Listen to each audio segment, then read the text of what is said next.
되게 많은 학폭 유형 중에 하나의 사건이라서 좀 저희가 한번 말씀을 드려보려고 해요. 이 사건의 주인공은 이제 가명이에요. 가명인데 수진이라는 여학생이에요. 이 여학생은 중학교 1학년이었어요. 근데 이 학생은 중학교 1학년 때 새로운 학교에서 시작을 하게 됐었던 학생이에요. 사실은 전학을 왔던 거죠. 초등학교 때 너무 많이 괴롭히는 남학생이 있었어요. 뒤에 앉아서 연필로 콕콕 찌르고 옆에 가면 막 이러면서 막 무슨 병이 없는 것처럼 친구들이랑 막 킥킥거리고 뭐 뚱뚱하다고 놀리기도 하고 그렇게 괴롭히는 친구가 있어가지고 너무 많이 힘들어해서 이제 부모님이 설득 해가지고 이사까지 와서 새로운 지역에서 이제 중학교 생활을 시작하게 된 거죠. 근데 초등학교 때 학교폭력 당했으면 그 피해 쪽에서 그냥 바로 전학을 결심하셨는지 그게 좀 궁금할 수도 있을 것 같아요. 그 어머님이랑 그 수진이 학생도 학교폭력 신고까지 하려고 진짜 마음 먹고 하긴 했었어요. 근데 이거를 주변 사람들한테 물어봤더니 아, 그거 해봤자 별거 없이 끝난다. 수진이 어차피 걔네들 중학교 계속 봐야 되고 수진이도 학교 생활 계속 하려면은 신고를 안 하는 게 훨씬 낫다.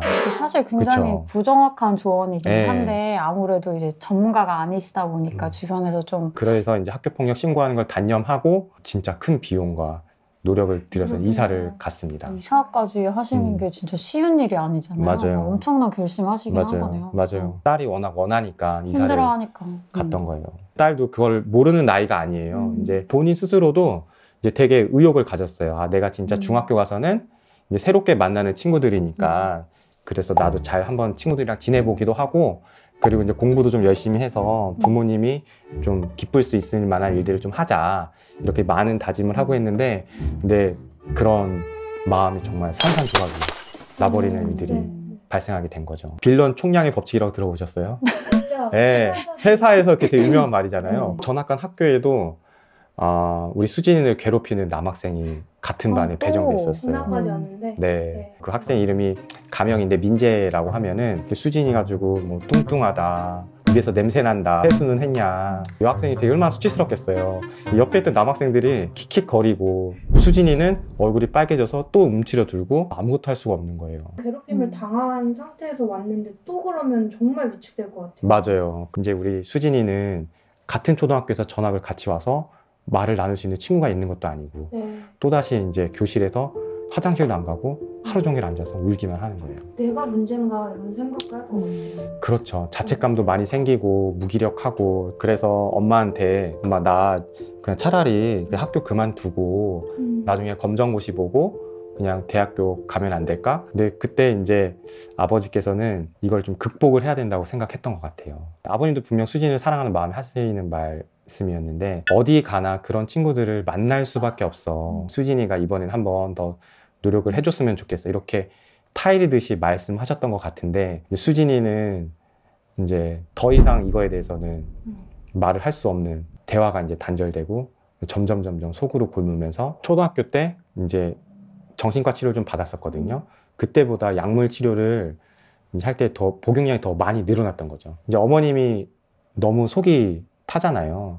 그래서 학교 선생님한테 한번 전화를 하셨던 것 같아요. 선생님께서는 또 이제 민재한테 혹시 수진이한테 그런 행동 해선 안 된다. 그랬더니 이제 민재가 이제 화가 나가지고 수진이를 씩씩대면서 찾아간 거예요. 야, 네가 꼰질렀냐? 신고해. 나는 진짜 ADHD 막 그런 게 있어가지고 아무 조치도 안 나와. 이미 이 학생은 초등학교 때도 학교폭력 전력이 있었어요. 신고 절차를 밟았는데도 별다른 처분이 안 나왔으니까 맞아요. 그걸 알고 딱 더 자신감이 있었나 봐. 괴롭히는 거. 맞아요. 그죠? 네. 그래서 오히려 그거를 본인 스스로가 잘 알고 되게 무기 삼아 이제 생각을 했던 것 같아요. 그러니까 수진이가 그래 나 너 신고할 거야.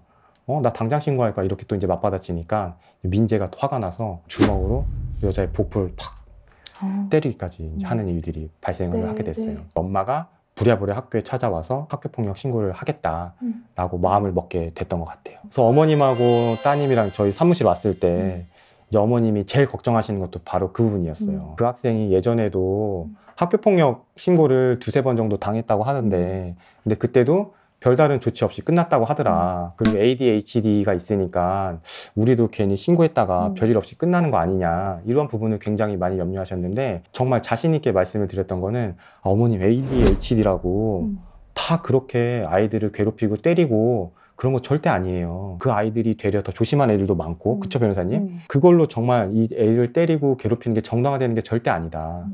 근데 궁금해요. 민자가 이미 ADHD로 네. 그냥 조치 없이 처분을 받았다 라는 걸 아셨는데 어떻게 그 부분에 확신을 가지고 그런 이야기를 하셨어요? 네, 일단은 조치 없으면 그 아이의 뻥카일 수도 있어요. 그래서 네, 그래서 저희는 뭐 그 믿지도 않고 ADHD라고 해서 애들 때려도 되나요? 애들 괴롭혀도 되나요? 잘 해결될 거란 확신이 있으셨다고? 당연히 잘 해결돼야죠. 왜냐면은 그렇게 괴롭힘을 당하고 우리 맞기까지 했는데 네.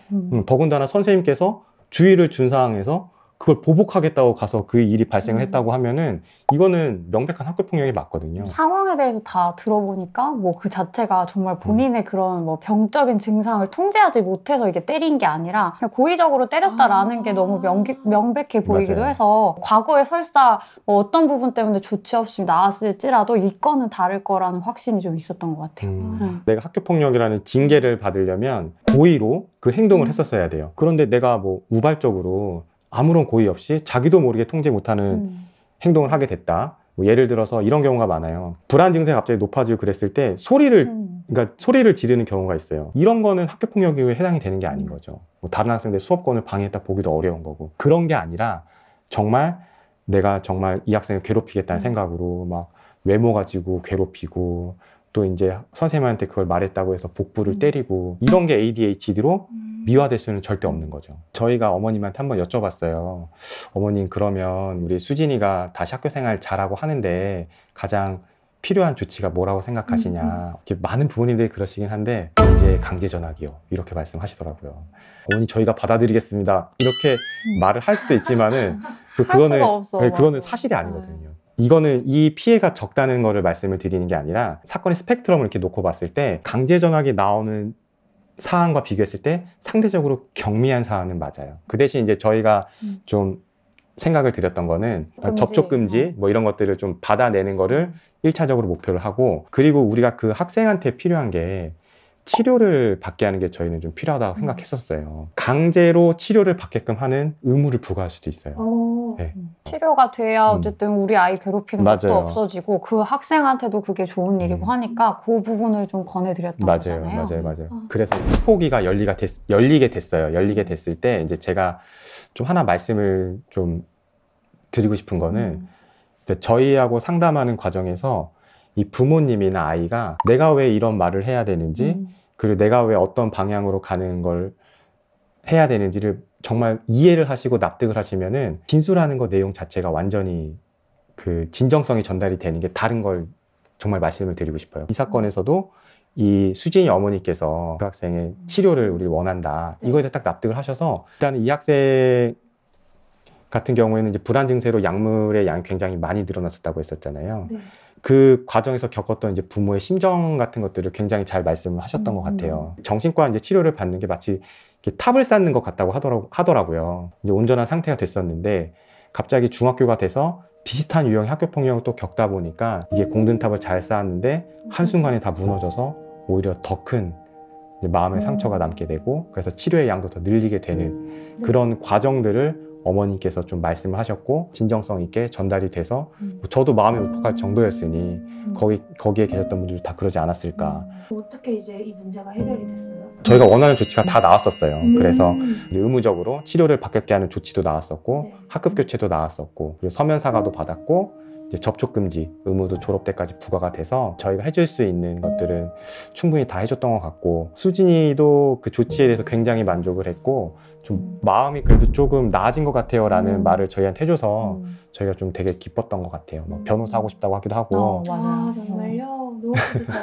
상대방 학생이 ADHD라서 별일 없이 끝나는 거 아니야? 이런 걱정은 전혀 할 필요가 없다 라는 걸 좀 말씀을 드리고 싶고 또 한편으로는 우리 아이가 ADHD로 문제를 발생시키는 건 아닐까 이렇게 항상 걱정하시고 이제 염려하시는 부모님들도 굉장히 많이 계신데 근데 지금도 우리 아이를 위해서 굉장히 많이 사랑과 헌신으로 해주시는 거 잘 알고 있고 내가 통제하지 못한 어떤 감정적인 표현이나 행동 때문에 다 학교폭력으로 문제가 되는 거는 절대 아니기 때문에 너무 지나치게 걱정하지 마시고 우리 아이가 잘 치료돼서 학교생활 즐겁게 할 수 있게 많이 도와주셨으면 좋겠습니다. 너무 좋은 이야기였습니다.